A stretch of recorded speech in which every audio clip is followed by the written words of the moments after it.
Emmanuel Cluc, musicien, batteur percussionniste, ingénieur du son sur Évreux, enfin entre autres, parce que je ne travaille pas qu'à Évreux, et je suis natif d'Évreux.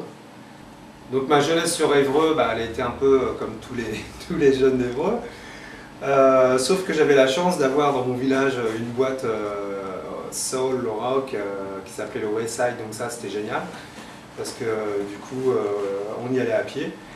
Et on a passé de très bons moments là-bas, on a vu des concerts, c'était un lieu qui était vraiment bien. Maintenant, à l'époque, il y avait la MJC, moi je jouais dans un groupe qui s'appelait les Micha Messouri, un groupe de rock qui a bien marché sur Évreux.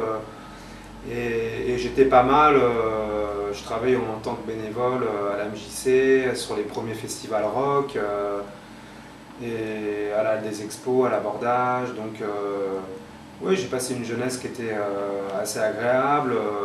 Il y avait aussi le Blue Note à Évreux, qui n'est pas trop loin d'ici d'ailleurs, et avec Emmett Sutton, qui jouait là-bas, avec qui d'ailleurs j'ai formé avec des musiciens d'Évreux, tiens comme ça me revient, on avait formé le Emmett Sutton Blues Band.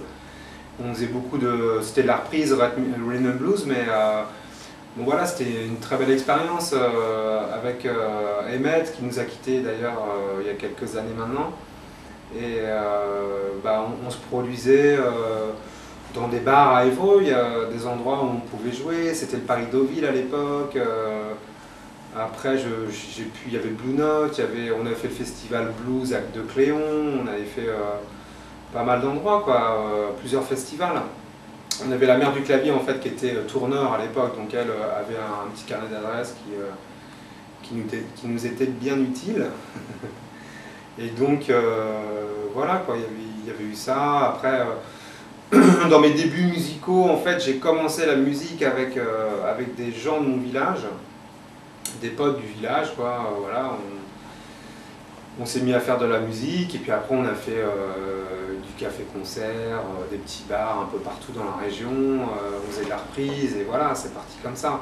Cannibal Elvis, en fait, on s'est formé, on a commencé, moi j'habitais à Montpellier à l'époque, ma soeur était dans la Drôme, on a commencé à travailler quelques compos ensemble, ensuite on est parti en Allemagne, tous les deux, chez des amis voilà, avec qui on travaillait, puis on a commencé les compos, faire quelques concerts, après on a été en Angleterre, on a retrouvé un autre pote à nous, et voilà, et Cannibal Elvis s'est formé comme ça. Après maintenant nous on est à Évreux parce que j'habite Évreux, donc forcément l'endroit de travail, moi j'ai un petit studio d'enregistrement, il est à la campagne à côté d'Évreux. Donc forcément, on se retrouve ici pour travailler, c'est un peu plus simple que Paris et c'est beaucoup plus moins cher. Maintenant, il y a un projet de SMAC qui va se faire à Évreux. Je trouve ça bien, c'est cool.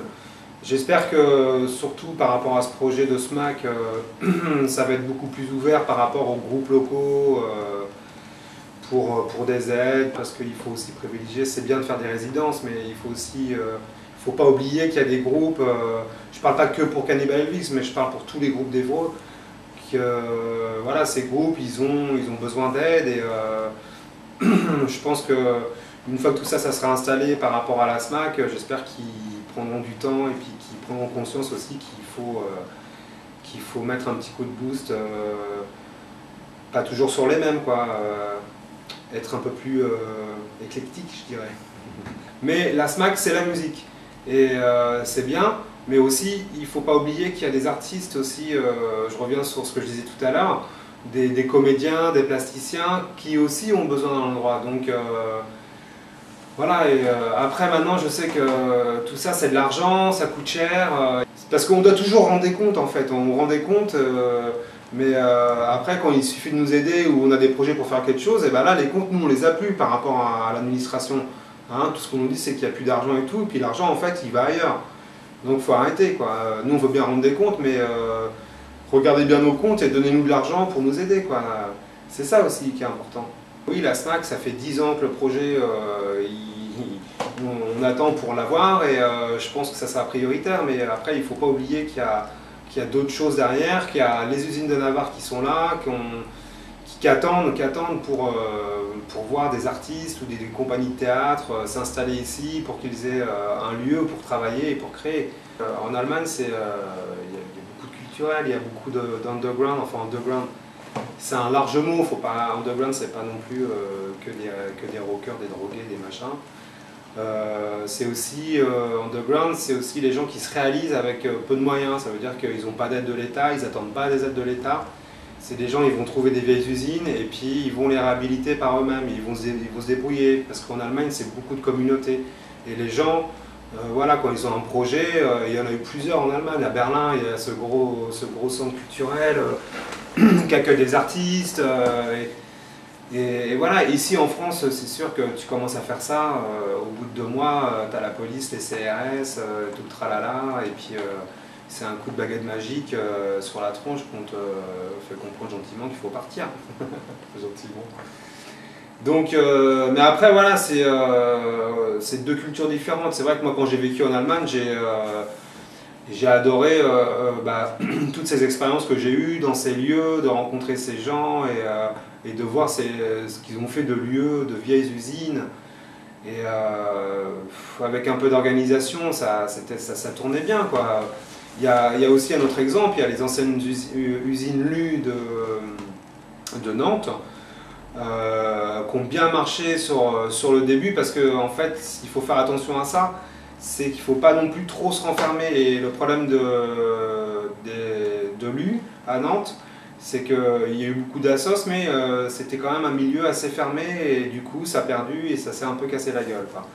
Donc quand on fait un lieu comme ça, bien sûr, comme pour les usines de Navarre, on regroupe plusieurs artistes, plusieurs compagnies, mais il faut aussi voilà, créer des résidences d'artistes pour qu'il y ait des gens de l'étranger viennent travailler ici à Évreux. Et vice-versa, ça fait un échange culturel. Il ne faut pas non plus créer qu'un lieu artistique que pour les lieux, pour le nombril des compagnies d'Évreux ou tout ça, ou des artistes. Il faut qu'il y ait un échange là-dedans. Il faut que ça soit un lieu culturel, un endroit pour les gens qui n'ont pas d'endroit ici pour travailler, mais il faut aussi que cet endroit soit un lieu qui permette un échange culturel avec l'extérieur, avec d'autres artistes, comme on peut voir sur des bouquins où il y a des bouquins d'artistes, où il y a plein de lieux de résidence, voilà, on reste 1 mois, 2 mois, et ça, voilà, c'est ce qui est très important. Et en plus, je pense que la Maison des Arts aurait besoin aussi d'espace sûrement pour agrandir ses locaux et mélanger aussi un peu avec d'autres artistes locaux, développer des choses. Tout ça, ça peut aussi engendrer des actions culturelles avec des enfants pour l'art plastique. Enfin, s'il y a un lieu qui se prête à ça, ça peut être très intéressant. Il y a beaucoup de choses à faire, beaucoup de choses. Le Grand Paris, donc. Parce que là, avant, le Grand Paris commençait à Mantes-la-Jolie, on va dire. Et plus ça va, plus ça se rapproche par ici, en fait. Hein. Moi, je vois vers Bréval, tout ça, quand je prends le train, c'est les parkings, c'est ourdé. Il y a la moitié du village qui va bosser à Paris, c'est sûr. Donc, il y a de plus en plus de gens qui viennent s'installer dans la région. Et ces gens, il faut leur proposer des choses, quoi. Et pas 15 dîners Zénith et puis un McDonald's ou un théâtre, une médiathèque, c'est bien, mais il faut développer. Et pour ça, il faut aider les artistes de la ville, d'Évreux, à pouvoir s'exprimer, à leur donner des endroits pour le faire. Parce que c'est vrai qu'ici, voilà, culturellement parlant, on a vite fait le tour, quoi. Donc, à mon avis, voilà, les gens, si on leur propose des choses nouvelles, ils vont être contents aussi. Et le bouche à oreille, c'est ce qu'il y a de mieux en pub. Donc, les gens vont dire, ah bah viens, j'ai des amis à Paris, à Rouen, viens, ce week-end, il y a un super truc, il y a un truc culturel, il y a une expo de peinture, il y a du théâtre de rue, il y a une compagnie qui vient de l'Allemagne, de Suisse, ou à la SMAC, il y a des groupes qui viennent.